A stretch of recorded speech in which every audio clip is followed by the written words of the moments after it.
మా latest videos కోసం మా ఈ తెలుగు న్యూస్ ఛానల్ సబ్స్క్రైబ్ చేసి గంట సింబల్ యాక్టివేట్ చేసుకోండి. ఈ రోజుల్లో చాలామంది తమ ఇళ్ల దగ్గర మందార చెట్లను పెంచుతూ ఉన్నారు.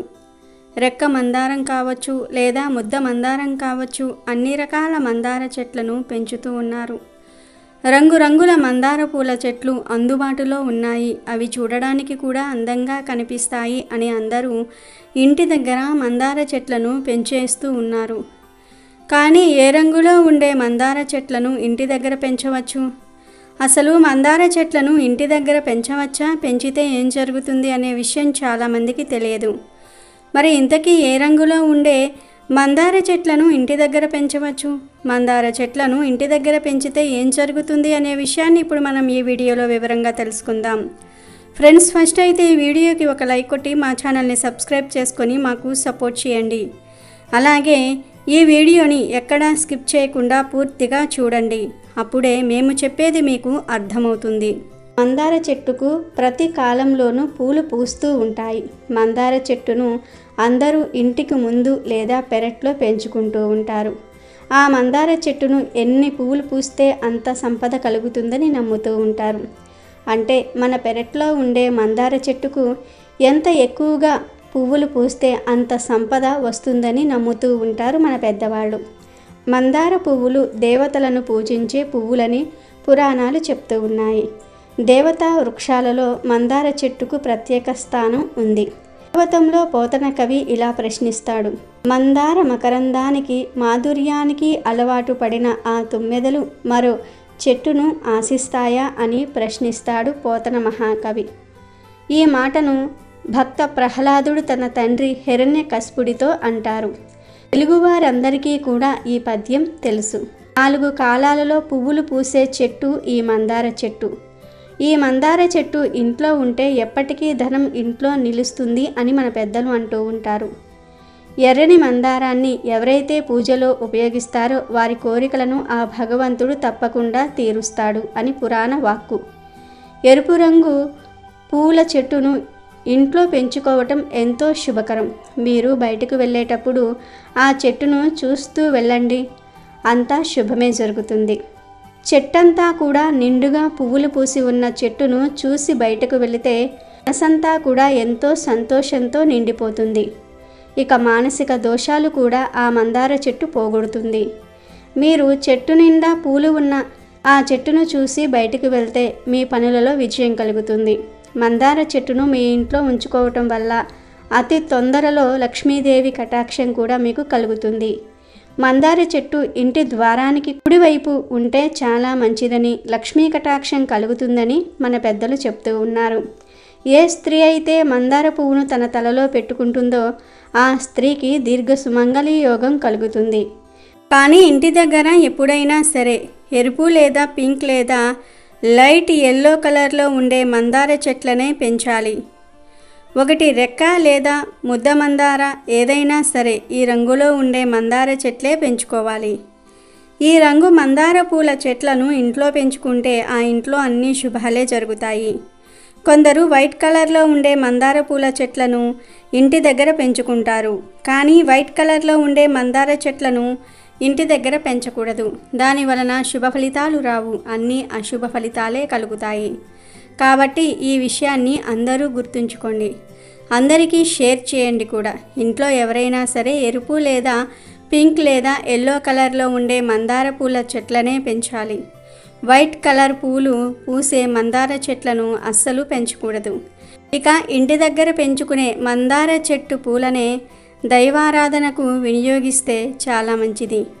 సకల దేవతా పూజల్లో మందార పువ్వును వాడవచ్చు. ఇంట్లో మందార చెట్టు ఉంటే ఆధ్యాత్మిక పరంగానే కాకుండా ఆయుర్వేద పరంగా కూడా ఎన్నో ఉపయోగాలు ఉన్నాయి. మందార పూలలో యాంటీ ఆక్సిడెంట్స్ ఉంటాయి. ఇవి దుమ్ము, ధూళి, అతి లీలలోహిత కిరణాల నుండి చర్మాన్ని రక్షిస్తాయి. దీనికోసం మందార పువ్వు రేకుల్ని ఎండబెట్టి పొడిగా చేసి ఆ పొడిని నీళ్ళల్లో మరిగించి ఆ నీటితో ముఖం కడుక్కోవాలి. ఇలా ముఖం కడుక్కోవటం వలన వయస్సు పైబడే లక్షణాలు కూడా తగ్గుతాయి. మందార పేస్టుతో మొటిమలు, గాయాలు తాలూకా మచ్చలు కూడా త్వరగా పోతాయి. మందార చెట్టు పువ్వులు ఆకులు తలకు పేస్ట్ లాగా చేసి రాసుకుంటే జుట్టు ఊడదని, తెల్ల వెంట్రుకలు త్వరగా రావని మన పెద్దలు చెప్తూ ఉంటారు. తలకు సంబంధించిన నొప్పులు కూడా తొలగిపోతాయి. అందుకు మనకు కావలసినవి 8 మందార పువ్వులు, 8 మందార ఆకులు, 1 కప్పు కొబ్బరి నూనె. ముందుగా పువ్వులను ఆకులను నీట్గా కడిగి దంచాలి. ఆ తరువాత ఆ పేస్ట్ని ఒక సీసాలోకి తీసుకొని కొబ్బరి నూనె కూడా ఆ సీసాలో ఉంచి 1 రోజు గడిచాక తలకు రాసి గంట లేదా 1 రోజంతా కూడా అలాగే ఉంచుకొని ఆ మరుసటి రోజు తలస్నానం చేస్తే మీకు ఉన్న జుట్టు సమస్యలన్నీ కూడా తీరిపోతాయి. మందార పువ్వు కషాయం తాగితే కూడా గుండె సంబంధిత రోగాలు పోతాయి, మూత్ర సంబంధిత రోగాలు కూడా పోతాయి. మందారాలను నేతిలో వేపుకొని తింటే రక్త విరోచనాలు తగ్గుతాయి. కాబట్టి మందార చెట్టును ఇంట్లో పెంచుకుంటే ఎన్నో అద్భుత ప్రయోజనాలు కలుగుతాయి. మన శాస్త్రంలో చెప్పిన 5 దేవతా వృక్షాలలో మందార చెట్టు కూడా ఉంది. ఆ 5 వృక్షాలు ఏమిటి అంటే పారిజాతము, కల్పవృక్షము, హరిచందనము, సంతాన వృక్షము, మందార చెట్టు. పాల సముద్రాన్ని చిలకరించినప్పుడు ఈ 5 వృక్షాలు ఉద్భవించాయి కనుక ఎటువంటి చింత లేకుండా అందరూ ఈ వీడియోలో చెప్పుకున్న విధంగా మందార చెట్టును ఇంటి దగ్గర పెంచుకోవచ్చు. శుభ ఫలితాలను కూడా పొందవచ్చు. ఇక ఇప్పుడు తమలపాకు చెట్టు ఇంట్లో ఉంటే ఏం జరుగుతుందో తెలుసుకుందాం. మన ఇంట్లో ఏదైనా పూజ చేసినప్పుడు ఖచ్చితంగా ఉపయోగించేవి తమలపాకులు. తమలపాకు చెట్టును చాలామంది ఇంట్లో పెంచుతూ ఉంటారు. తమలపాకులను గౌరీదేవిగా భావిస్తారు. తమలపాకుల మొక్క లేదా పాదు చాలా పవిత్రమైనది. ఏదైనా చెట్టు కింద లేదా చల్లదనం ఉన్న దగ్గరే తమలపాకు చెట్టు పెరుగుతుంది. తమలపాకు మొక్క అంత ఈజీగా కూడా పెరగదు. మరి ఇన్ని కష్టాలు పడి తమలపాకును ఇంట్లో పెంచవచ్చా పెంచకూడదా అనే ధర్మ సందేహం చాలామందికి కలుగుతుంది. మరి ఆ సందేహానికి సమాధానాన్ని ఇప్పుడు మనం ఈ వీడియోలో తెలుసుకుందాము. మనకు ప్రకృతి సంపాదించిన చెట్లు ఆకులతో ఎన్నో ప్రయోజనాలు ఉన్నాయి. ఇదే కోవలో తమలపాకులు కూడా మనకు ఎంతో మేలు చేస్తాయి. తమలపాకును నాగవల్లి అని అంటారు. ఆరోగ్యానికే కాకుండా దైవ భక్తికి కూడా తమలపాకులు ఉపయోగిస్తారు. మన ఇంట్లో ఎటువంటి శుభకార్యం జరిగినా కూడా తాంబూలంలో తమలపాకును ఇచ్చే ఆచారం చాలా కాలం నాటి నుండి ఉంది. తమలపాకులో త్రిమాతలు ఉంటారు. తమలపాకుతో అందరి దేవుళ్లను పూజించినప్పటికీ ఆంజనేయ స్వామికి ప్రత్యేక ఆకు పూజ చేస్తారు. అమృతం కోసం దానవులు దేవతలు సాగర మదనం చేసినప్పుడు లక్ష్మీదేవితో పాటు తమలపాకులు కూడా పుట్టాయని పెద్దలు చెప్తూ ఉంటారు. ఇక తమలపాకును ఇంట్లో పెంచవచ్చా పెంచకూడదా అనే విషయానికి వస్తే మన పూర్వం రోజుల్లో ఏ ఇంటిని చూసినా ఎక్కడా కూడా తమలపాకు చెట్లు అనేవి ఉండేవి కావు. ఎందుకంటే తమలపాకు మొక్క చాలా పవిత్రమైనది. అలాంటి పవిత్రమైన మొక్కను ఇంట్లో పెంచితే శుచిగా లేనప్పుడు ముట్టుకుంటామేమో అనే భయంతో తమలపాకు చెట్టును ఇంట్లో పెంచేవారు కాదు. తమలపాకు చాలా పవిత్రమైనది మరియు గౌరవప్రదమైనది. అందుకే ఎవరైనా పండితులకు దక్షిణ ఇచ్చేటప్పుడు డైరెక్ట్గా డబ్బులు ఇవ్వరు. తమలపాకు అరటి పండ్లు వక్క పెట్టి దక్షిణ ఇస్తారు. ఎందుకంటే తమలపాకుతో ఇస్తే గౌరవప్రదం అని అర్థం. తమలపాకు చాలా గౌరవప్రదమైనది. దైవిక వృక్షాలు చాలా ఉన్నాయి. రావి చెట్టు, మర్రి చెట్టు, మారేడు చెట్టు ఇలా అనేక దైవిక వృక్షాలు ఉన్నాయి. కానీ తమలపాకు చెట్టు వాటన్నిటికన్నా ఉన్నతమైనది. మనము ఏం నివేదన చేయాలన్నా తమలపాకుతోనే చేస్తాం. దీపం కింద కూడా తమలపాకును పెడతాము. అలా దీపం కింద పెట్టేటప్పుడు కూడా డైరెక్ట్గా నేల మీద తమలపాకును పెట్టకూడదు. అలా తమలపాకును నేల మీద వేసినా పెట్టినా 6 నెలల పాటు మీరు సంపాదించిందంతా కూడా పోతుందని శాస్త్రం చెప్తుంది. అందుకే తమలపాకును నేల మీద పెట్టకూడదు. దీపం కింద తమలపాకు పెట్టాలంటే ముందు వరి పిండితో ముగ్గు వేసి అక్షింతలు వేసి దాని మీద తమలపాకు పెట్టి దీపం పెట్టాలి. అంతేగాని డైరెక్ట్గా తమలపాకును నేల మీద పెట్టేసి దీపం వెలిగించకూడదు. తమలపాకు విషయంలో అంత జాగ్రత్త పడాలి. తమలపాకుకి అంత గౌరవాన్ని ఇవ్వాలి. ఇలాంటి తమలపాకుల చెట్టును మడి ఆచారాలు పాటించని ఈ కాలం ఇళ్లల్లో పెంచటం సమంజసం కాదు. కాబట్టి ఇంట్లో తమలపాకు చెట్టు పెంచకూడదు. తమలపాకులు అమ్మేవారు తమలపాకులను ఇది ఒక ఆకు అనే నిర్లక్ష్యంతో చూస్తారు. అందుకే వారి దగ్గర డబ్బులు నిలబడవు అని చెప్పవచ్చు. తమలపాకు చెట్టు ఇంట్లో ఉంటే శుచిగా లేనప్పుడు తెలియక ఆకులు కోసేయటము లేదా చెట్టును ముట్టుకోవటం చేసేస్తూ ఉంటాము. కాబట్టి ఇంట్లో తమలపాకు చెట్టు పెంచకూడదు.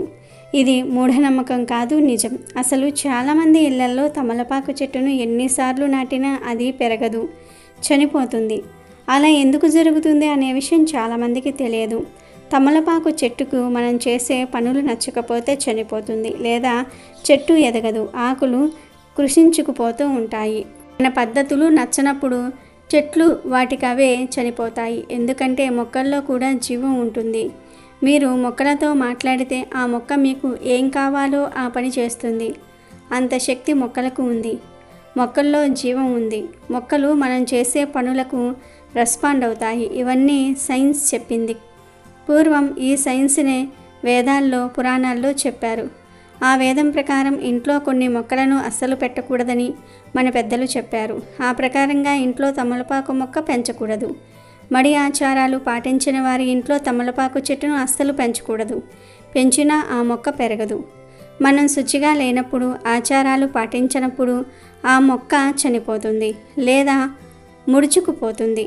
మడి ఆచారాలు పాటించేవారు, శుచిగా ఉండేవారు పెంచుకోవచ్చు, కానీ శాస్త్రం మాత్రం తమలపాకు చెట్టును ఇంట్లో పెంచవద్దు అనే చెప్తుంది. తమలపాకులు మనకు అవసరమే, అయినప్పటికీ తమలపాకు చెట్టు ఇంట్లో పెంచకూడదు. 10 రూపాయలు పెట్టి కొనుక్కుంటే సరిపోతుంది. పూర్వం రోజుల్లో అస్సలు ఎవ్వరూ కూడా తమలపాకు చెట్టును ఇంట్లో పెంచలేదు. ఇప్పుడు ఎక్కడ పెడితే అక్కడ తమలపాకు చెట్లు దొరుకుతున్నాయి కదా అని తెచ్చి ఇంట్లో నాటుతున్నారు.